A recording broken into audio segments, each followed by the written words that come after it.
నమస్తే అండి అందరికీ.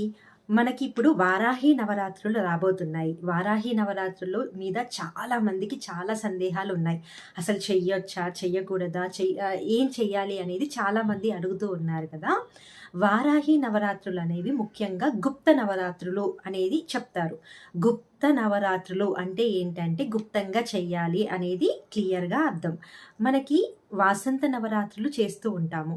అలాగే దసరా అప్పుడు నవరాత్రులు చేస్తూ ఉంటాం. అవన్నీ కూడా మనం ఖచ్చితంగా చేసే నవరాత్రులు. ఆ రోజుల్లో ఏంటంటే యమధర్మరాజు యొక్క కోరలనేవి విపరీతంగా బయటికి వస్తాయి. ప్రమాదాలు జరిగే అవకాశం ఎక్కువగా ఉంటుంది కాబట్టి, దాని ప్రభావం తగ్గించడానికి అమ్మవారిని కొలుస్తూ ఉంటారు. 9 రోజులు అమ్మవారికి నిష్టగా పూజలు చేయడం వల్ల ఆ ప్రమాదాలనేవి తగ్గి ఆ యమధర్మరాజు యొక్క కోరల ప్రభావం తగ్గుతుంది అని చెప్తారు.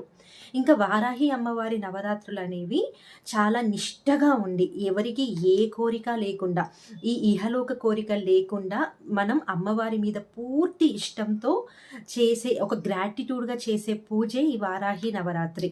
ఇది ఎవరైనా సరే మీరు కోరికలు లేకుండా చేసుకునే వాళ్ళు, అబద్ధాలాడకుండా, నీతి నియమాలతో మేము బతుకుతున్నాము, మాదంతా చాలా స్వచ్ఛంగా ఉంది అనుకునే వాళ్ళు మాత్రం ఈ నవరాత్రులు చెయ్యొచ్చు. లేదా అది మీ ఇష్టం ఇంకా.